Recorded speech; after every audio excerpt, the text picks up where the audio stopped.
Okay, good. Think we're about as live as we're gonna get. Let me check to make sure this is working. Handy dandy tablet.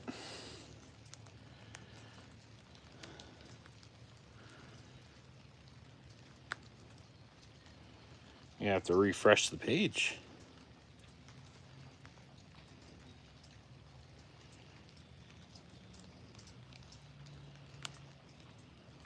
Michael, how are you? I think I hear stuff. Michael, how are you? Yeah, there we go. Good.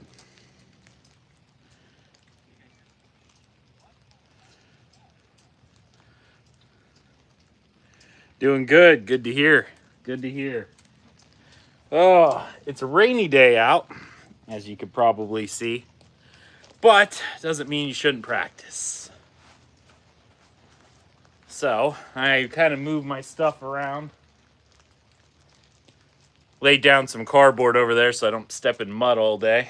And go from there. I'll probably have to move that eventually because it's probably going to get a mess in a bit. But I brought a few different swords to actually use today. I have this one, which if you were a member of the channel, you could see the full review of. I decided not to actually release the full review of this sword to the public because it's clearly a ripoff of the Albion Kingmaker. This is, I spoke to the Forge about it, and they were unaware that that's what they were copying. They were trying to make a Type 18 arming sword that was Henry V. And they did their research online, but unfortunately, the blade that they thought was a Henry V replica was indeed the Albion Kingmaker. So once they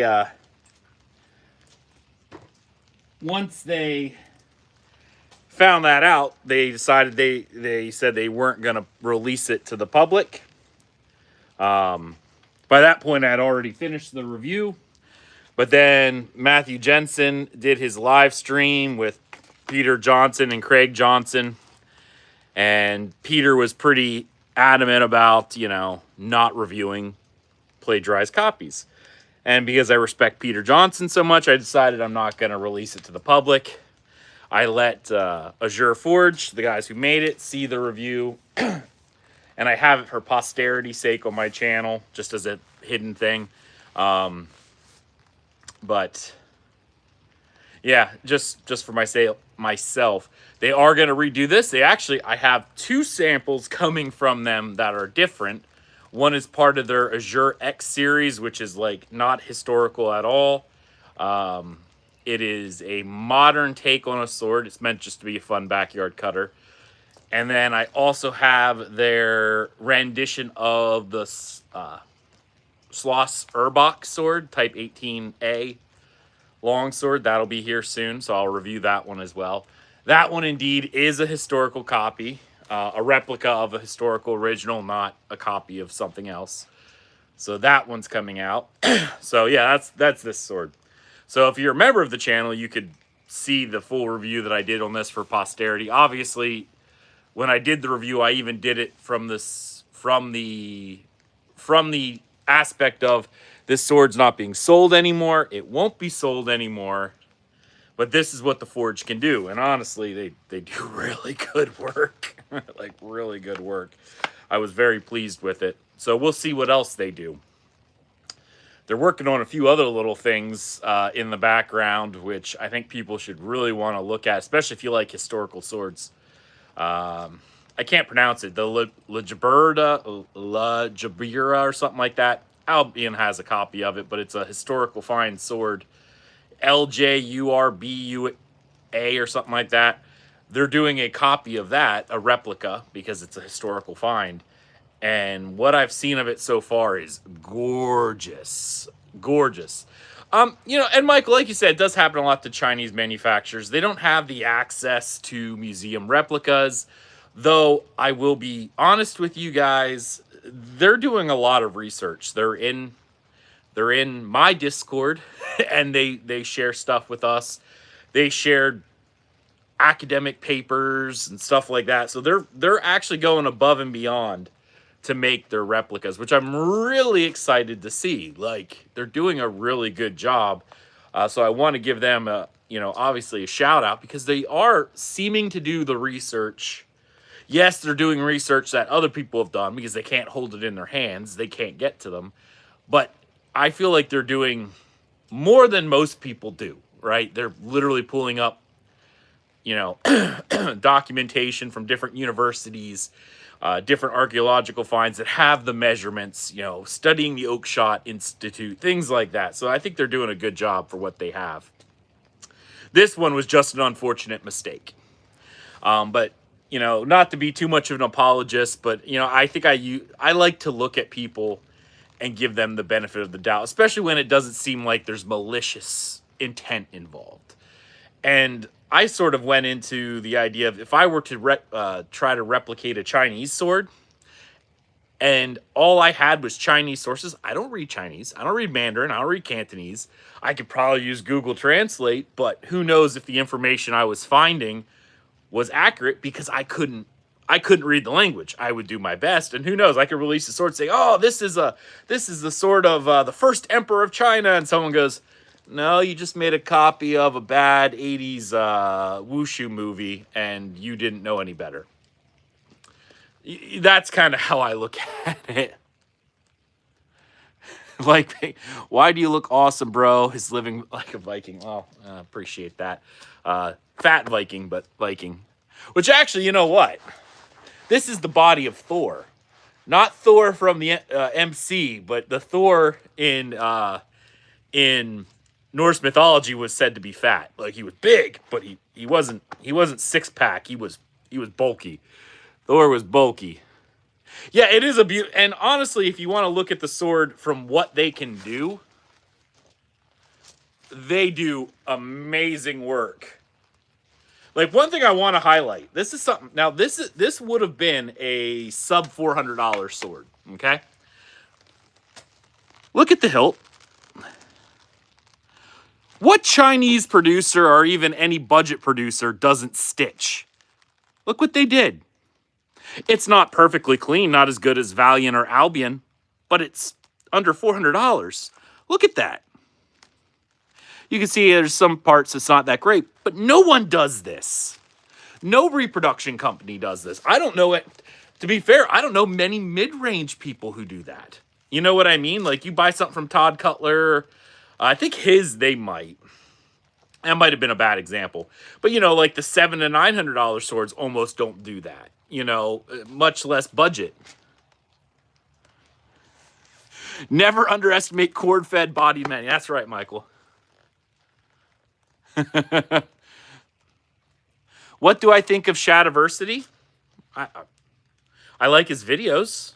I like Shad's videos. Shad does really good work. Tyrant does amazing work too. I think they do really good. Some of their content, I don't want to say it. It's not for me. I don't do the whole anime thing. Like, oh, can you do that? That's not saying the content's bad. It's just not content that I like. So that's the way I look at it.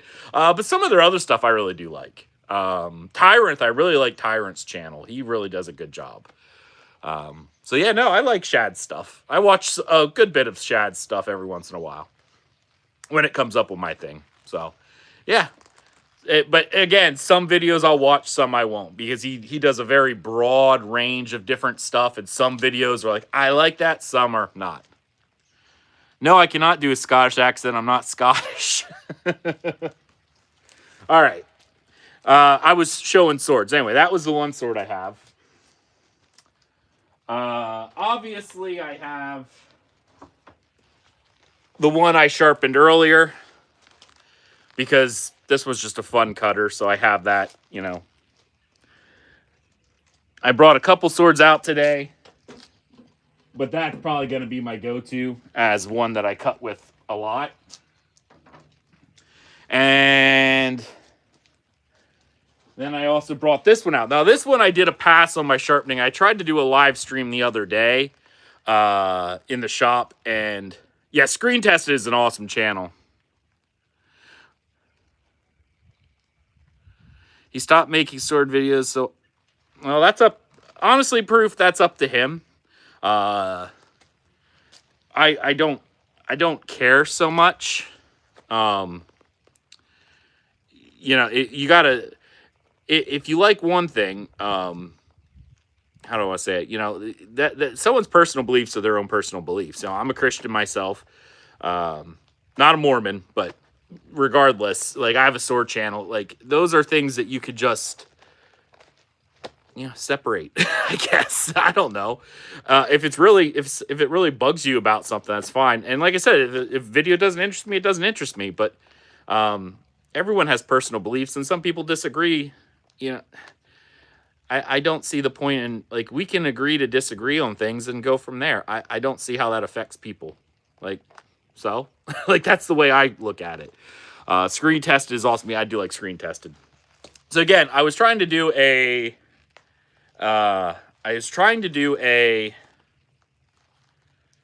sharpening thing on this one. This is a Tinker Pierce longsword. So, the Tinker Pierce longsword is different, okay? Like, so how do I want to say this one? So Tinker Pierce swords were generally looked at as being kind of like the peak of sword performance about 10 years ago. I guess for budget swords, you can look at it that way. But this sword came to me so blunt, I could run my hand up and down the blade and not have an issue. Can I have a longsword, please? I mean, I guess if you're an adult, you can buy one. Now, what I did try to do is I did try to sharpen it. Hey, Mini-Me, I do appreciate you being here, though. I did try to sharpen it. I took out my Ken Onion workshop. As you can see, there's a few places where I'm still scuffing it up, like right there. But I think it's sharp enough I could do some cutting. So why don't I actually try to cut that bottle with this thing? Again, note, when I first got this, I did try to do a couple bottle cuts and essentially just batted them away. I even took my finger and was running it up and down the blade, and it's like, nah. It still needs a lot of work for sharpening, but I kind of just put it through a little bit of a test.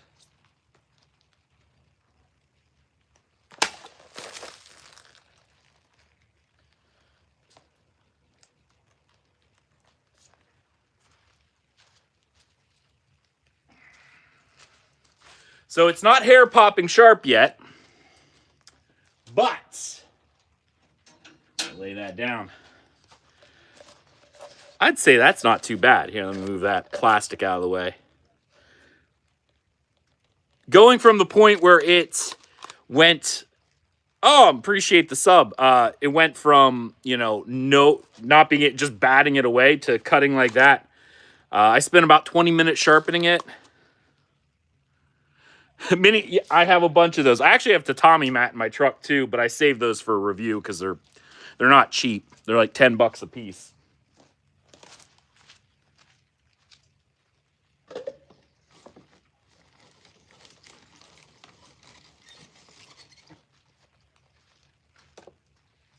I will cut some pool noodles here in a bit.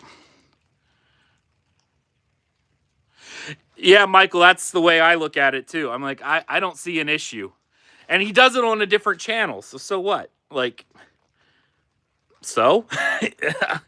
You know, that's the way I look at it.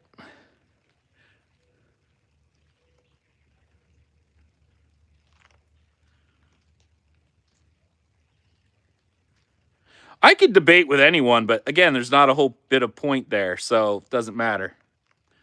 And when I'm here to talk about swords, that's all I care to talk about at the moment.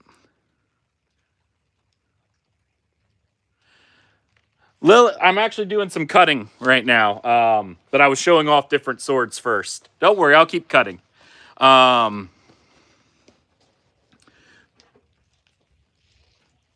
will say this. I'm not going to say it from like a religious standpoint, but it's about anything really. A lot of times if people like to debate a topic, I don't know, it's whether or not the color purple is the best color or not. It doesn't matter. Someone, like if I argue with my son who's 10 years old, I like blue, he likes purple. In the end, no matter the amount of arguments and cogent points I give to him to say, hey, blue's better than purple, he'll still tell me, Dad, purple's better than blue. We could come to an agreement that we like both colors, but we like one's better. That's where it is. The only time you will really probably convince someone of any argument, no matter what it is, it doesn't have to even be that. It could be which sword is better. I had not an argument, but a debate with somebody about a specific sword, and they had good experiences. I had bad experiences with it. I didn't like it. Like one of the fun things, fishtail pummels. I either love or hate them. Some people love them. Some people like wheel pummels. I hate them. Does my hate of a wheel pummel make it wrong? No. Actually, yes, it does, because wheel pummels are not fun. I shouldn't say that. But, it is what it is. Swords. Yeah, that's what we're talking about. Swords. All right, so this was the other one. Again, I was disappointed when I bought this sword because of how dull it was. But now I actually, I only spent about 20 minutes on this thing. Only about 20 minutes. And it's already enough that it's cutting bottles. I need to put a little bit more work on it. And to be honest, I don't even care. I like to mess with this one. Now, I have one more sword to show you guys. So I just got this one the other day. Any knife recommendations? I don't do knives. There are people who do. I recommend checking out Joe Steele if you like knife stuff. It's at Joe Steele 1 on YouTube. He does knife things. I don't do knife things. I'm not going to pretend I know knife things. Go check out Joe Steele. He does knife things, okay? He's also another sword tuber. I like to have people sub to different sword tubers as well, not just me. Joe Steele would be your knife dude. So check out Joe Steele. Joe Steele 1. JoeSteele 1. I don't think there's an E on that. Michael, did I say that right? Steel mindset for life. Yeah, Michael. Yeah, there you go. Mike, do you mind if I mod you?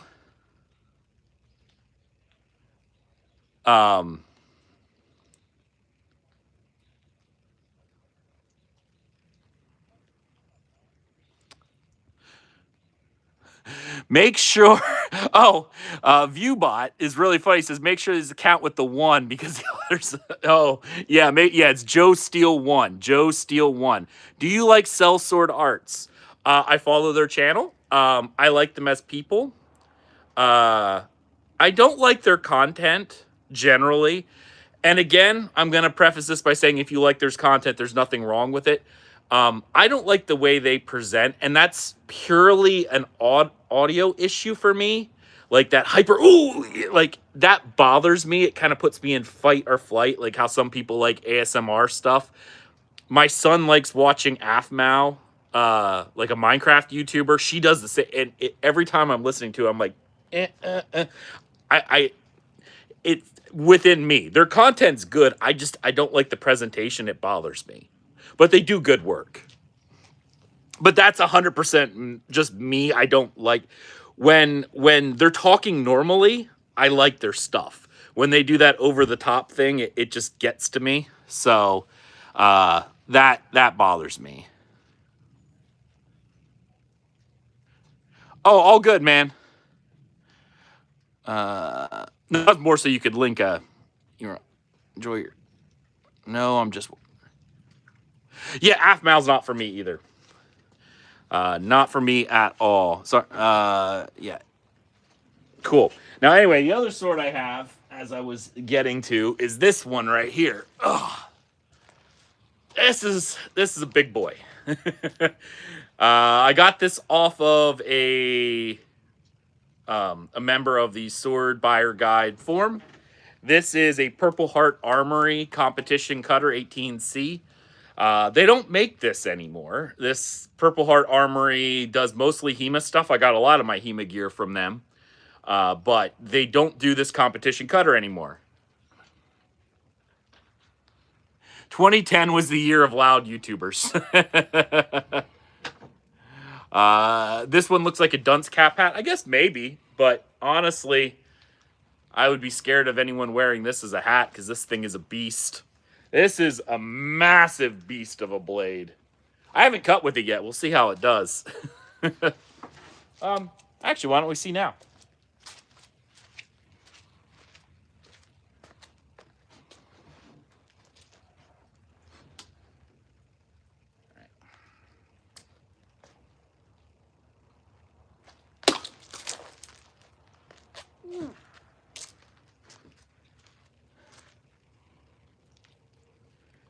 Well, since I got a static, as per tradition.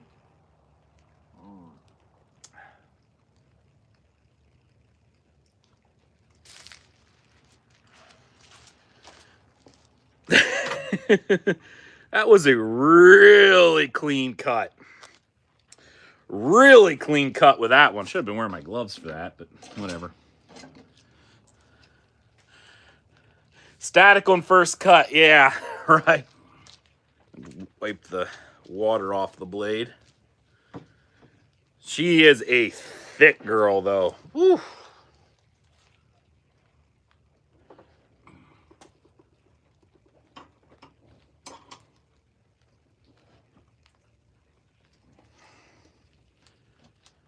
Yeah, static on first cut. Tempest. You could start a business as an executioner with that sword. Maybe, Matt. Would you recommend Renfairs to buy swords? No. No. With the exception of the Sarasota Renfair, because Chris Fields of Sterling Armory goes to that one.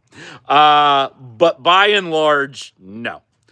A lot of Renfair places, first up, they buy bulk swords in cheap, things like that, and then they'll resell them at a markup, normally a very high markup. But normally the stuff is not very good quality, so no, I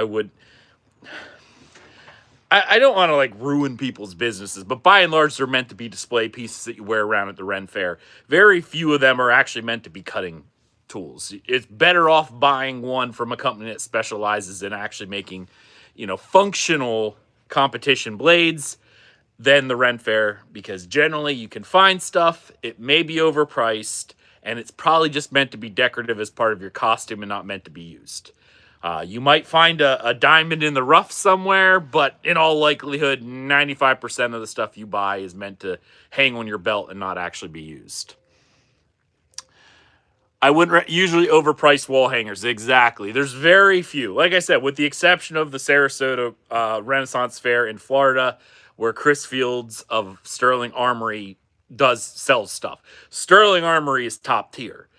But that's an exception, a very rare exception. Yeah. Yes.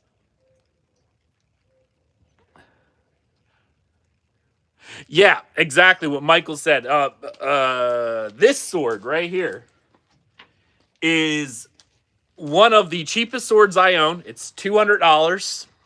There's a few things I don't like about it, but in all honesty, they got rid of this. The grip is like a silicone wrap that they shrink wrapped, but a lot of people complained about it, and now you get a leather cord wrap on it. So they already got rid of the only complaint I really had about it.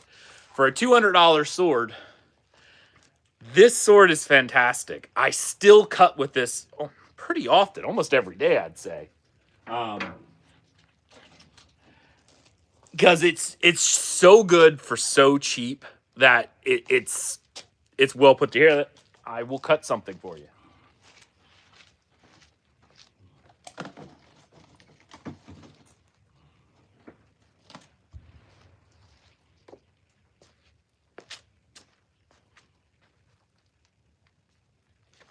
Oh, I missed.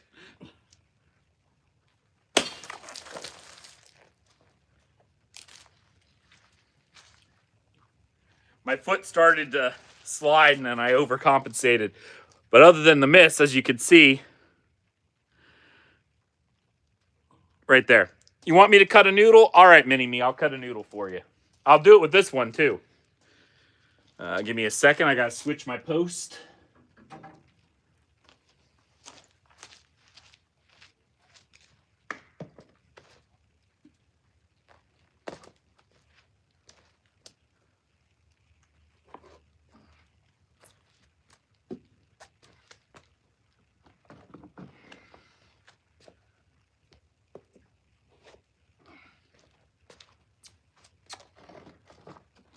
my handy dandy wedge rock.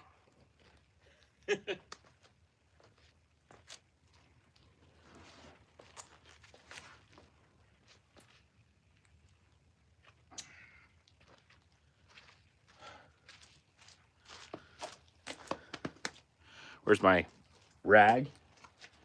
All right. Did I home make that stand? I didn't. My dad did. My dad's a great carpenter, and he actually made the whole... Because when I started the channel, he asked me, how can I help you with the channel? I said, I need a new stand.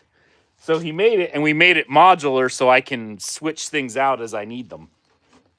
So, like, I have the shorter peg there for tatami and noodles. Then I have the taller one for normal bottles. Then I have a long flat plane that slides on top. So if I want to cut multiple targets in a row, I can do that. And I also have like a humanoid pel, which I think attaches to that one, but it stands like this. You can put a target on the head in both hands. And also there's a hole in the center for thrust. Hey, Michael, thank you so much for being here. Your dad sounds like a cool guy. Don't tell him that. He'll get a big head. He is, though. Yeah, he makes me a lot of sword stuff.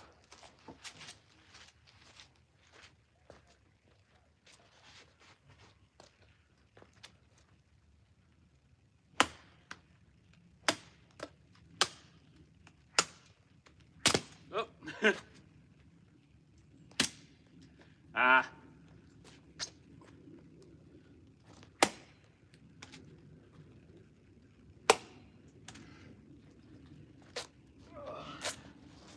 I need this moved over a little bit. A little too close for me.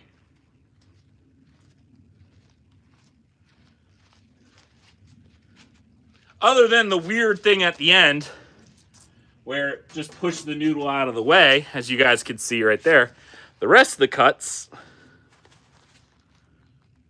were super clean as they lay in the yard. Hey, Tempest, thanks for stopping by, buddy. Much appreciated. I want one of those cut pieces.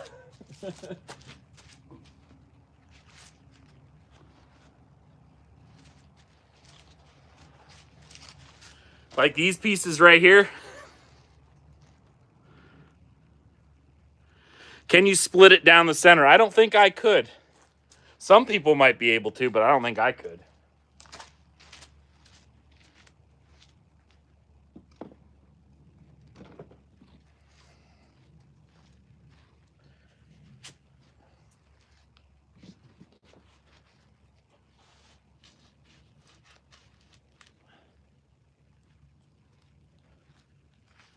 That one's already starting to split. I don't know how well it's going to do.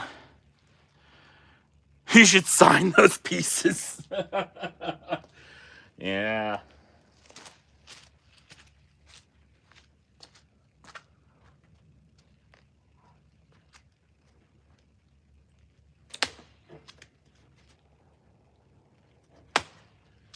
Oh.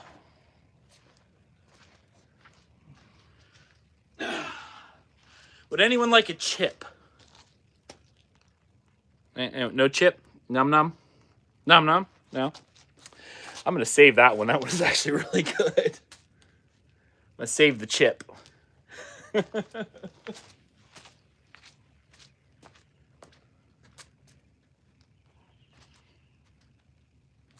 Oh. I was trying to get a thin cut. There we go.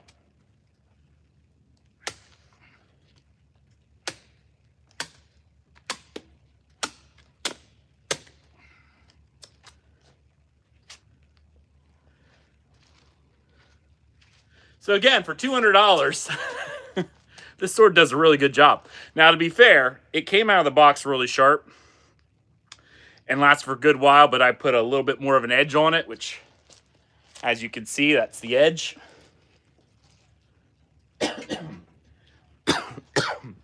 And also why it's probably one of my favorite swords to cut with. Just give them out as prizes.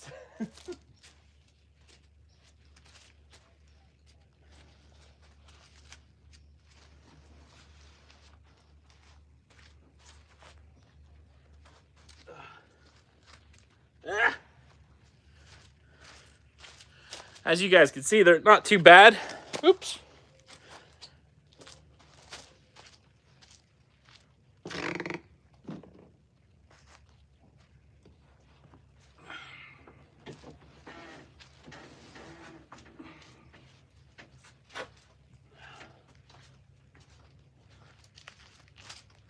It's splitting at the bottom.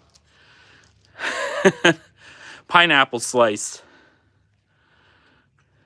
If that was what medieval battles look like, I'd watch one. No, more medieval battles were more like, or at least duels. Ooh. Dead. That first thrust, whoever makes the first thrust. Where'd I put my drink? Oh, right here. That sword's $200, $199 on the Sword of Your Sight.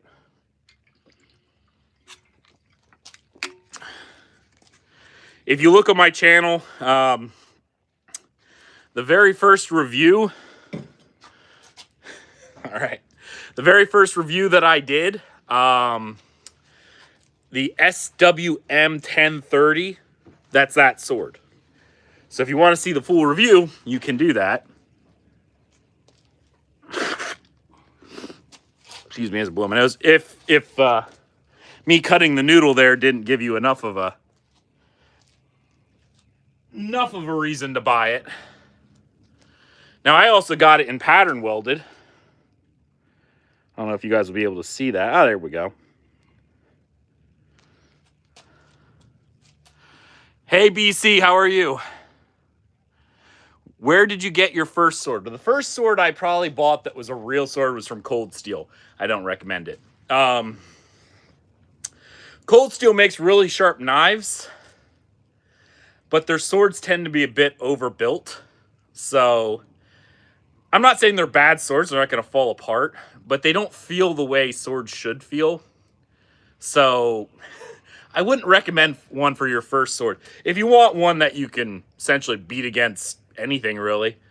I should say anything because every sword can break. But if you want a sword that is overbuilt for a purpose, that feels like a zombie apocalypse weapon that doesn't look like one like the APOC, Cold Steel would probably do it. Hello. Oh, BC. See, now that's the problem. You started with an Albion. All your expectations were set so high, every sword you bought afterwards was probably a disappointment.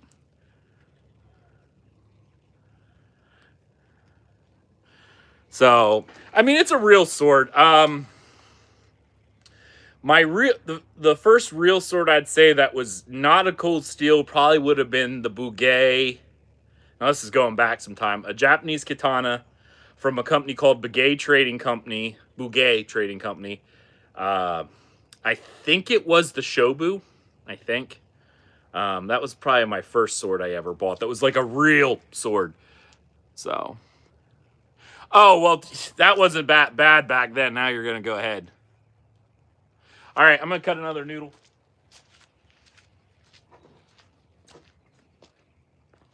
A little bit of a snip off the top there.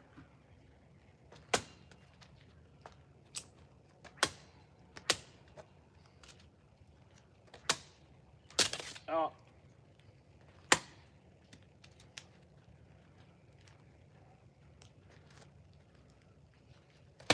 Oh, I hit the top and didn't break it.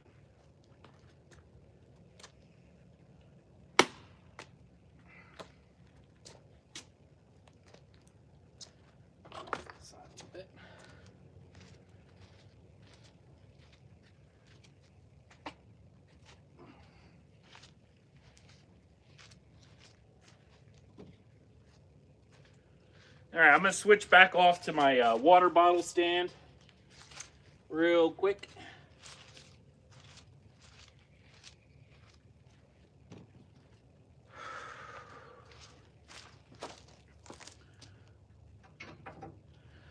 All right, let's see. Thoughts on buying from Mini Katana? What BC Weapon said. I'll address that in a second.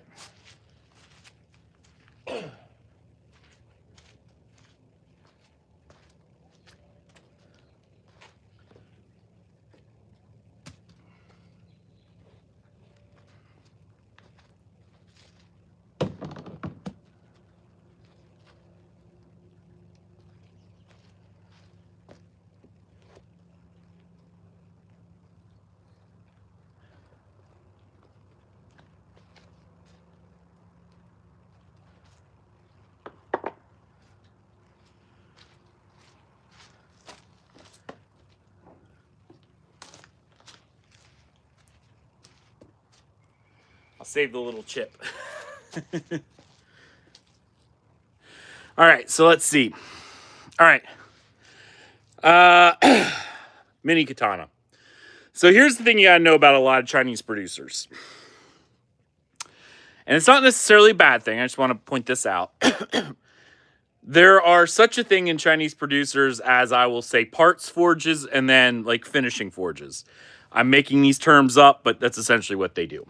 What they'll do is different sword companies that pop up, Swordier, Romance of Men, Mini Katana, all this stuff, end up buying mass-produced parts, sort of like an OEM type thing, like if you buy computer parts, right? They'll buy a whole bunch of different fittings. Sometimes they buy blades, blah, blah, blah, blade blanks. Those all get shipped to the finishing companies. And then the finishing companies put them all together, apply generally a polish and a final sharpening, and paint them all together, and then ship them out. And that's why there's a bit of a difference. Like, Romance of Men is renowned for how sharp they get their swords. Now, that's because they finish them there. But they put the same parts on, especially if you look at fittings, that other ones do. So Mini Katana does the same thing. They get a supplier where they'll buy 10,000 pummels, and they will put models together and sell them. So that's kind of what they do. So that's why you're going to see different swords that look like they're the same. They're not the same, but they are. The parts are the same. They're just finished at individual sword shops. So Romance of Men, Swordier, Mini Katana, all buy the same pummel and different parts, and then they'll put them together in their forges and ship them out. Some forges do a better job at fit and finish. That's generally how it is. But generally, the quality of the parts is the same because they're just buying from the fittings forges and then putting them together in their shop. So, if you like something that Mini Katana has, in all likelihood, another company probably already has something similar.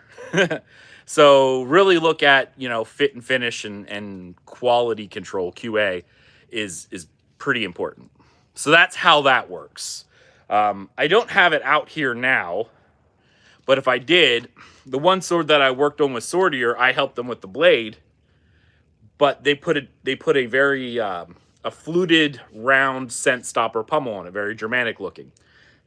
You'll see that same pummel in about a dozen other places, because once the fit company, the parts company made it, they make 1,000 of them, and then they just the other sword companies buy them in bulk and put them together. It's been that way for 20 years in the Chinese katana reproduction market. That's why you see the same Suba, the same Minukis, the same Kashira and Fuchi across a million different sites, is because they bought it from the same company. The same company made 10,000 of them, and, company A buys 1,000, company B buys 2,000 of them, and they just put them together on their swords. So, not a pyramid scheme. No, that's not the definition of a pyramid scheme. That's the definition of generally like a type of supply chain. Even within medieval history, that happened. Okay, so here's a good example. The term bastard sword that we use today generally refers to hand and a half, right? In history, they had the term bastard sword as well, but it didn't refer to a hand and a half. It referred to a blade that was made in Germany that was fitted in England. That was a bastard sword, because they bought the blade in Passau, Germany, and they fit it with English fittings. That was a bastard sword, because the sword was made in a different part than the rest of it. So that practice, while we look at it as weird today, especially if you do smiths who make everything from start to finish, that's not how it happened in history. You'd have one guy who focused on cross guards, you had one guy who focused on pummels, you had one guy who focused on a blade, and you had a guy who put it all together. You'd have a shop that made 10,000 blades and shipped them out all over the world as part of their trade. Generally, Passau, Germany was a really big one for this. And then, it would be fitted all over the world. Milan, Italy, London, England, like that's how they fit these things. So it's hello from Vietnam. Hello. So it's not, honestly, the way Chinese do it now is more in line with how it was done historically. But that's how it is. So it's not necessarily a bad thing, but there's in the modern market there could be some problem with it. But that's a whole other discussion on the idea of not having bespoke parts and eventually the market getting so flooded that companies go out of business because why buy from company A when company B has the same thing? Brand loyalty is important in today's modern market. But it's hard to have brand loyalty when everyone has the same thing.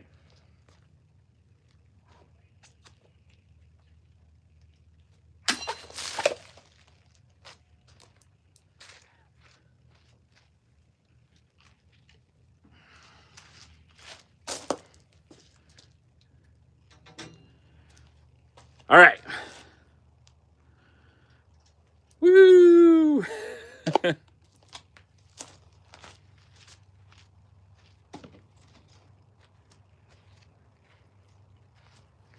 right, I'm going to try the arming sword. I'm not very good with arming sword. She sings so nicely. Yeah, yes, she does. It's one of the reasons why I like her so much. Now, I'm a novice cutter to begin with. But if I was a novice cutter with a long sword, I barely know what I'm doing with an arming sword. So don't judge the sword too harshly on the fact that I'm not very good with it. Can you make a sandwich and cut it into triangles with that sword? It would not be very pretty with sandwich, but...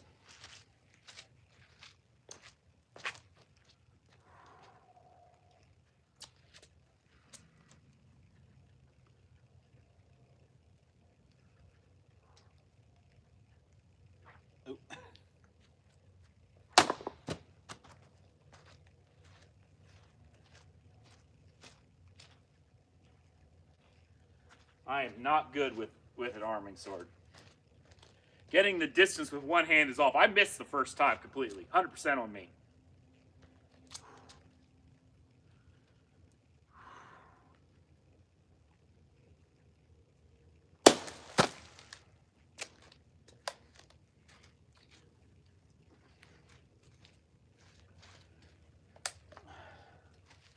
Not a bad cut.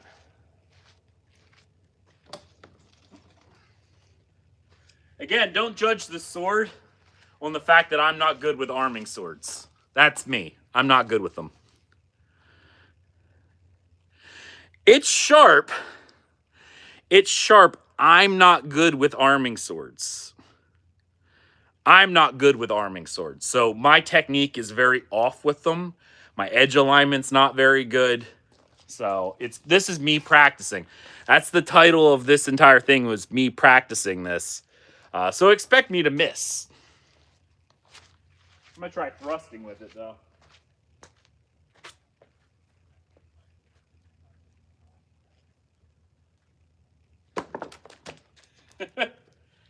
So I hit a little low and I went into the stand. I went into stand a good bit. Ugh.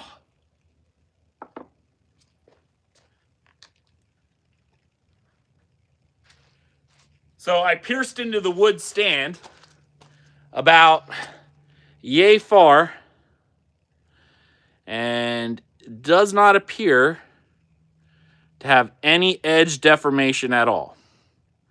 Looks pretty good. I can't tell if I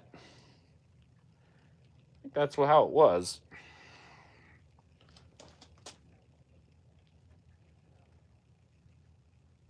I can't tell if there's a little burr there or not. Looks pretty good, though. How is it weighted? This one... So again, I'm not good with arming swords. This one does feel a bit tip heavy. Like when I put it out there, there's a lot of weight out here. I don't think it's as agile as it should be.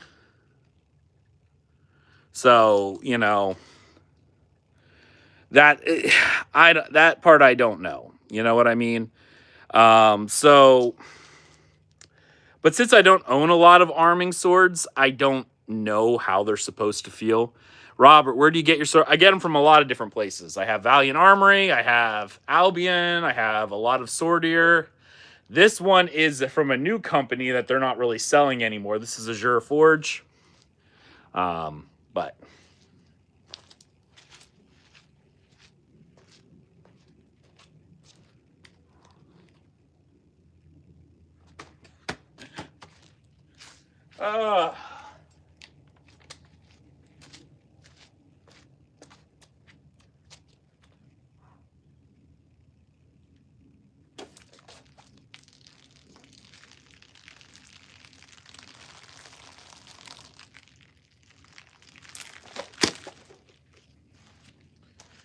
it thrusts well when you hit the target. I cannot tell, honestly, for the life of me, if I chipped the tip or not. I don't remember looking at the tip as closely.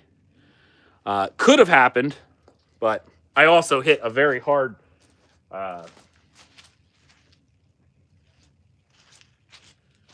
this right here is a thick piece of wood.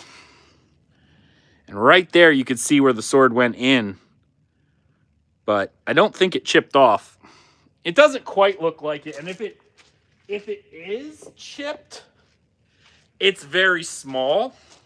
But I don't remember investigating it if it had that look. I honestly think it probably is the same. But again, I did hit it into a pretty hard chunk of wood anyway, so no big deal.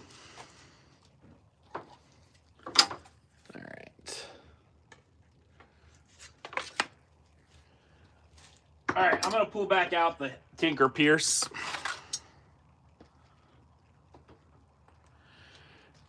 Yeah. My cat's mom's grandma's dog says hi. Well, hello. That's raining here too. Yep.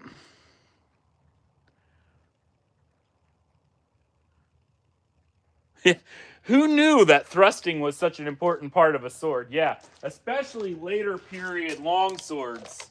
I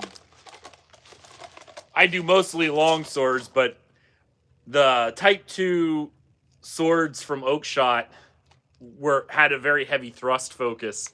And you can see that thrust focus carrying on through history as it evolved into the rapier, the side sword, and small sword. Small swords were obviously very thrust focused.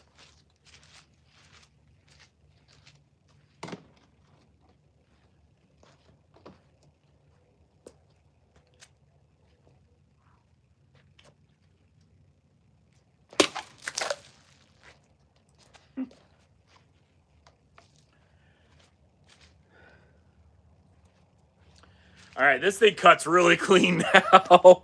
Now that I put an edge on it, it cuts really clean. Really, really clean.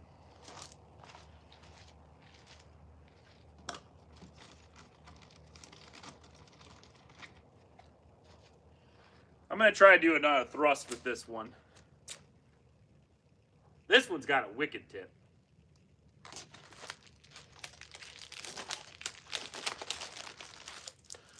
Yeah.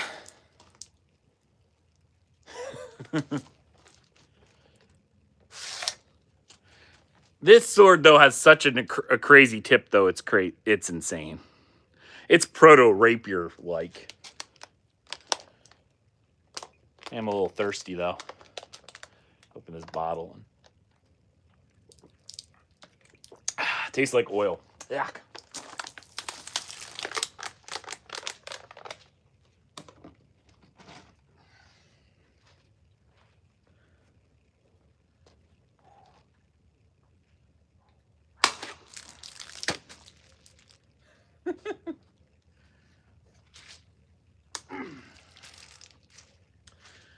Just to show you, I cut through the cap too.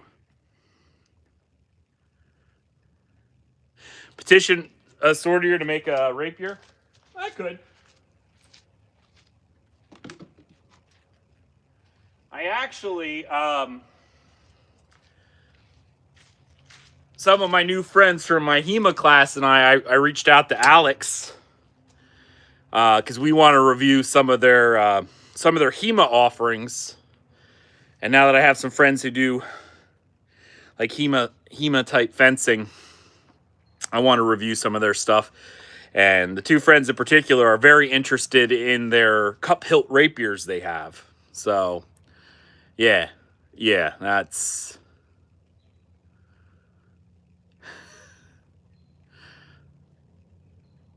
So if they're already making HEMA style fencing cup hilt rapiers, I can't imagine a Sharp is not far behind. Yeah, JFK, this one wasn't originally sharp. I actually had to put an edge on it because it came pretty blunt. It had an edge apex, so it only took me about 20 minutes on my grinder in order to get it, cut worthy, I guess.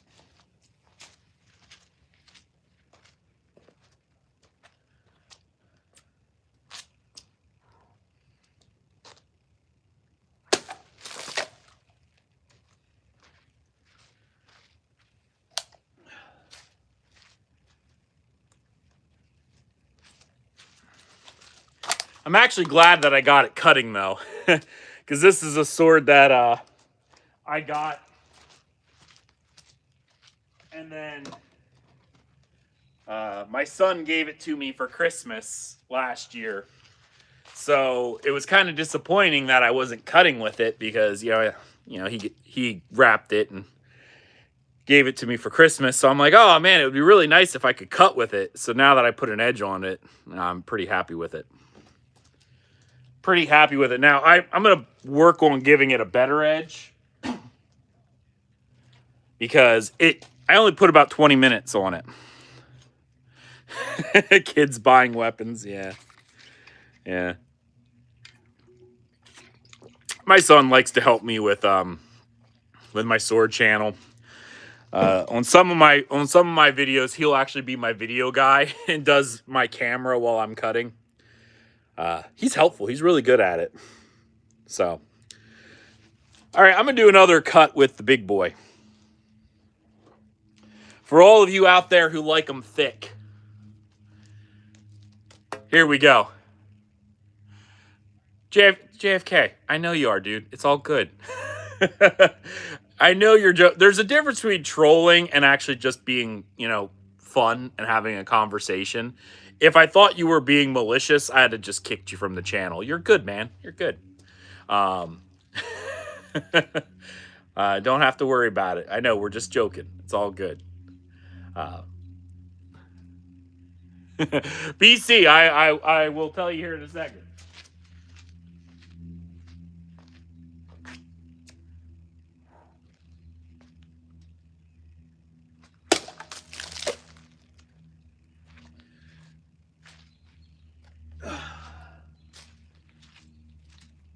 This is a sword that I just got. I bought it secondhand from a member of the Sword Buyer Guy forums. This is a Purple Heart Armory competition type 18C cutter. It is not made anymore. That's why I bought it. It's a budget line sword. I think when it was new, it sold for almost close to $400. But Purple Heart, for whatever reason, hasn't made any more of them. And because it couldn't be bought anymore, I'm like, I'm gonna jump on that. Just because it's a rare piece. But see, little Purple Heart Armory maker's mark. But she thick. As you can see, hand. Ooh, oh wow! It almost eclipsed my entire hand. She's very thick at the base. She's got a weird edge though, like a weird tip for an 18, but it's not bad.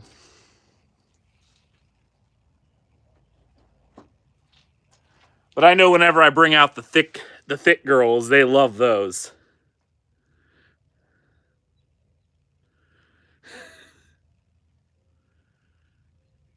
Yeah, but Chris, it's not. It's not aluminum. It's I think 5160 is what it's made out of.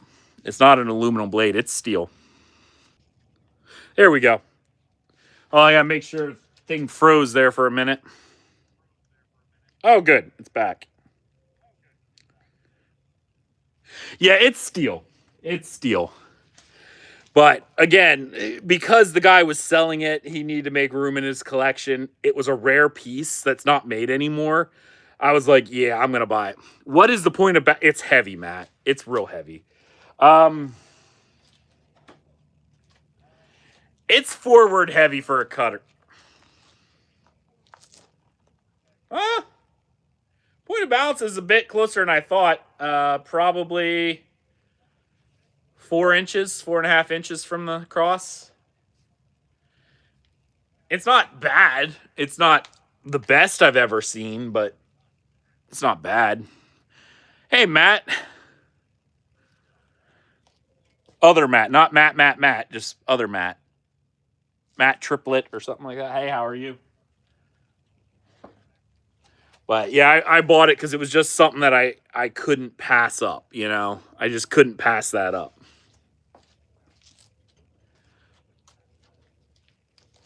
Especially since Purple Heart doesn't make it anymore. So.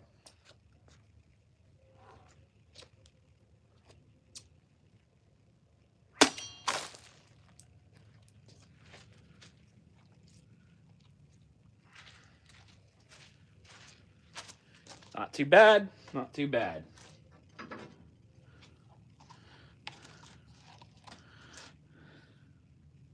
The Matt Army.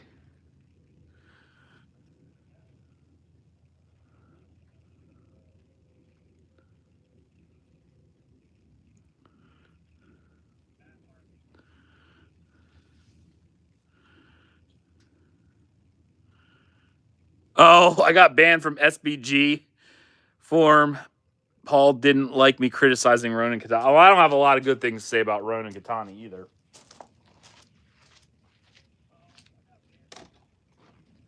Ronan Katana is another one of those Chinese sword companies that buys other parts. But this is where fit and finish matter, right? And frankly, the way that Ronan puts them together is not the best I've ever seen in the world. And I have one of their older Euro models before the latest set, and I hate it. It's garbage. The blade might be okay quality, but again, most of the time the blades are all made from the same stuff. And there we are. Hey, Angie. But the way it was put together, they had no idea about fit and finish and the way that a European sword should be. And therefore, the handle's weird. The pommel is undersized. The weight is like here, you know, because, of course, the pommel is like the size of a quarter. It's weird.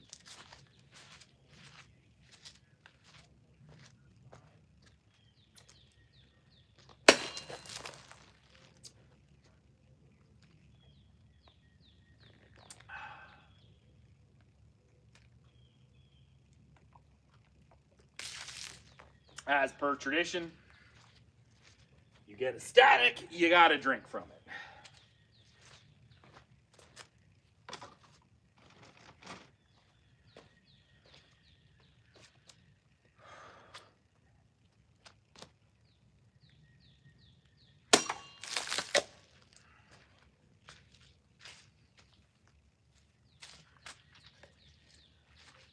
That one was a really clean cut.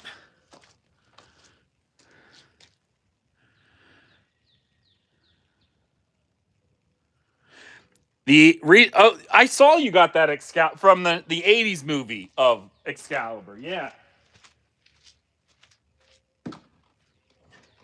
I saw your videos for it, but I haven't got a chance to watch them yet. I was curious what you thought about it. Ellison, hey, how are you? Yeah, no, it looks good and very true to the actual 80s movie. Obviously, I have a little bit of bias against 80s movies longswords because they didn't know about like size proportions. But I'm curious to see how that one turned out. So I'll have to watch your videos.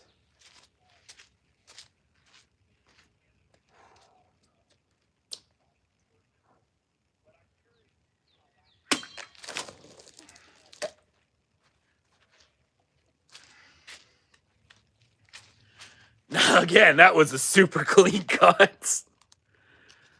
Whew. And she sings every time I cut with her. I'm having fun doing these cuts.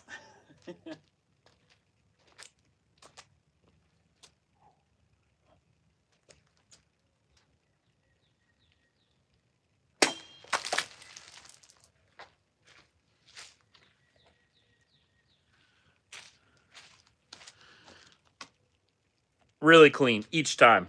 Each time, really clean.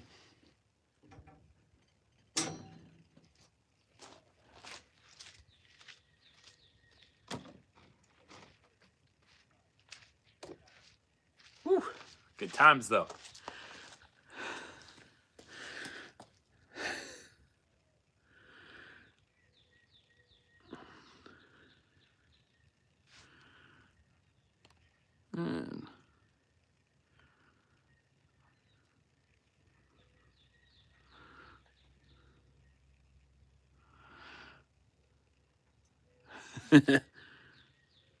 Death to water bottles, absolutely. No, good times. I like that. I'm going to try again with this guy again, this Tinker. I want to see how much of an edge I got to put on this thing.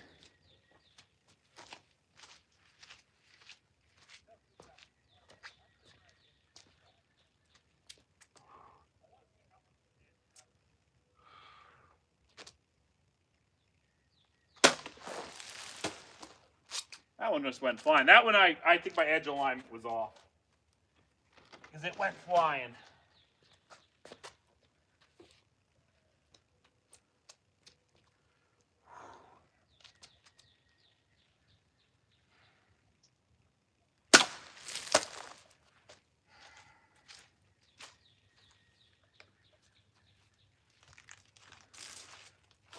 So I think I found a dull edge in my thing. Because you'd see it scooped that.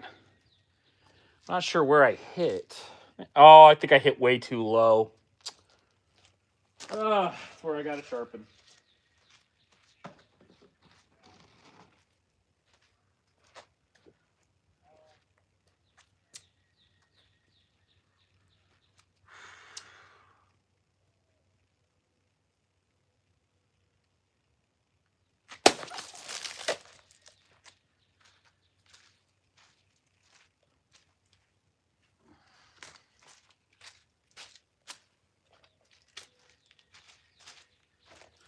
That one wasn't too bad.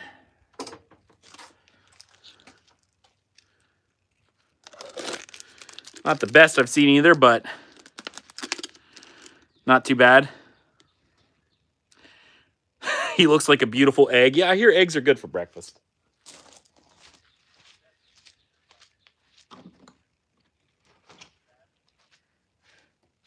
I shaved my beard one time, and my girlfriend's daughter said I look like an egg when I shaved my beard, so I don't shave my beard anymore.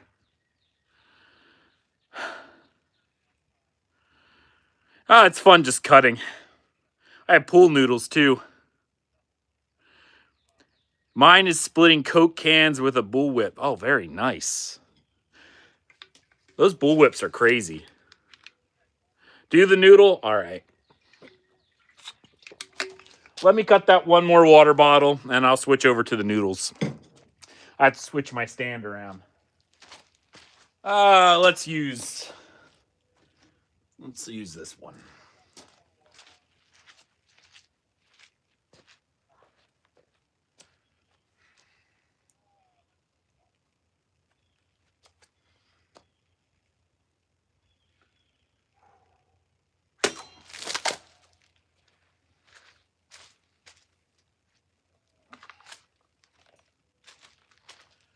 Clean cut.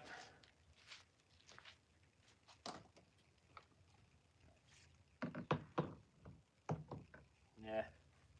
It's Let's move this over here. It's gonna slide otherwise.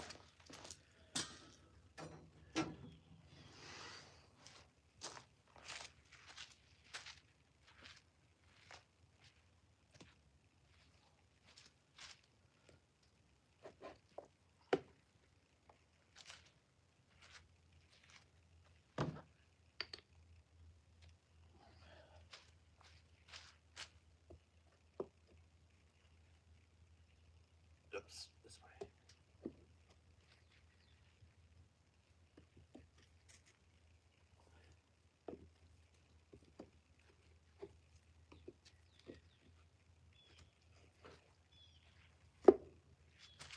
Is this the right way?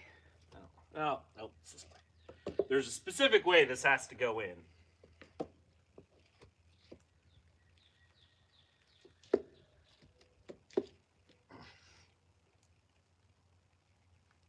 Okay.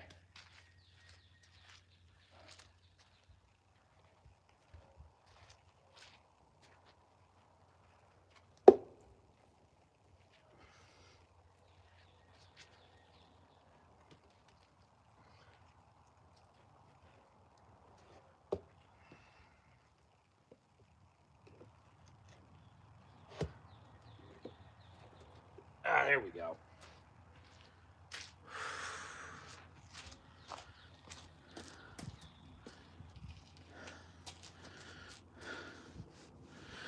Oh yeah, Yock the Whipper. He's great. Adam CMC. Oh yeah, I've seen them.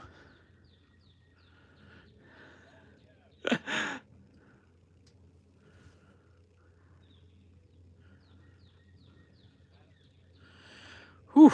All right.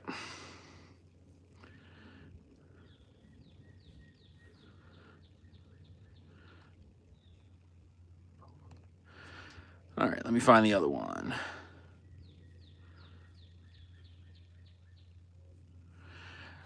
There's a way to, yeah, I'm sure you could. I just generally recycle the pieces afterwards. They melt them down anyway. Lex, I'm just doing some cutting. Doing some cutting practice. All right, I got the noodle in place.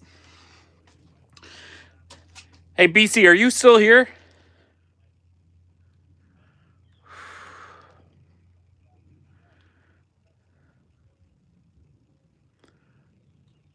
Hey, would you mind modding for me, buddy?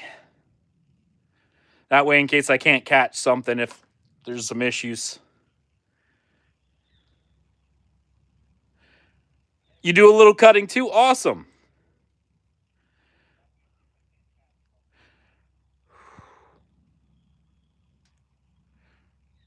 Okay. I'll put you as a temp mod for right now. There you go, bud. Appreciate it. All right. What will you cut with? Right now I'm cutting with my Sortier SWM 1030.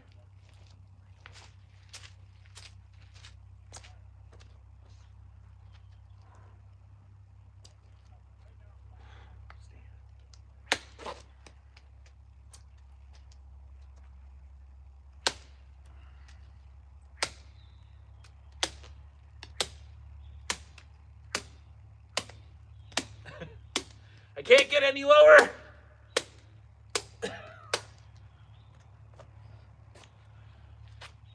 Couldn't get any lower.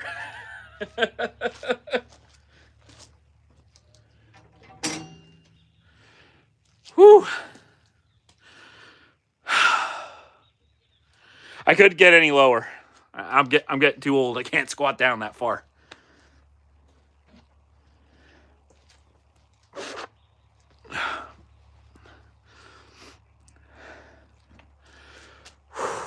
Looks like pasta now.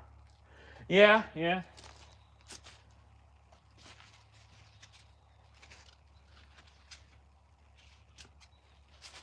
few little minor cuts. Woo. Our veggie straws. Yeah, I can see that.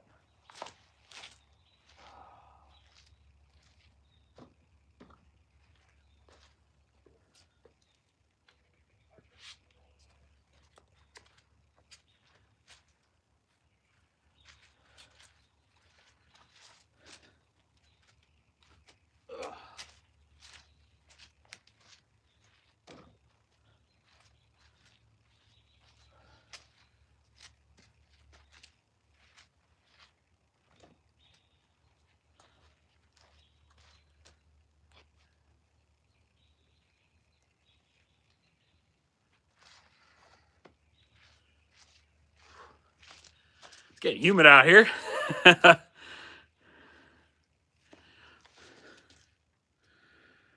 It doesn't matter.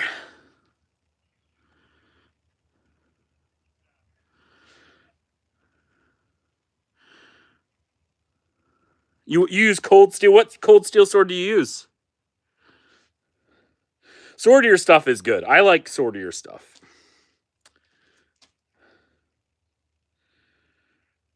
Alfredo penne. Yeah.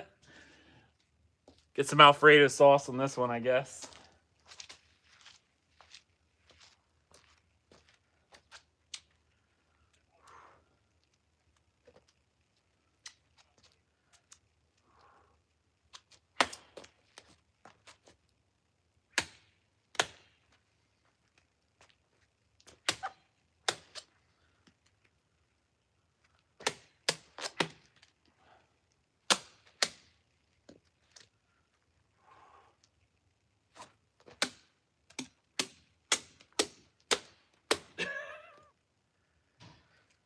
That was just for fun. Oh.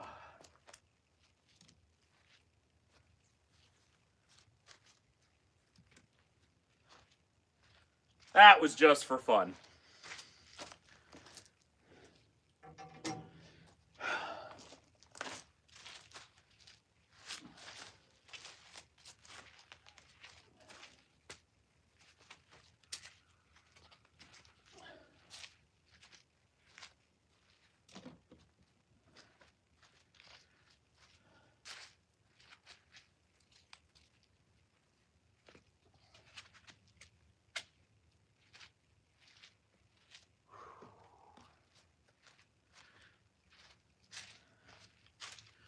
All right. Do some figure eights. Yeah, not in the rain. All right, guys. I think this is where I'm going to end it for now. I want to go in and get some lunch and clean up the swords. Thank you guys for being out here, though. I much appreciate it. It's a nice day. The last stream I was in, it was funny. Someone made a joke about how many kids' days I was ruining at the swimming pool. Mom, there's no floaties left. I'm like, yeah, that sounds right. You need a squire to pick up, a reset target to pick up the pieces. That's funny. All right, guys, thank you so much for being here. You guys are all awesome. I appreciate each and every one of you. Have a wonderful day, and I'll see you guys later.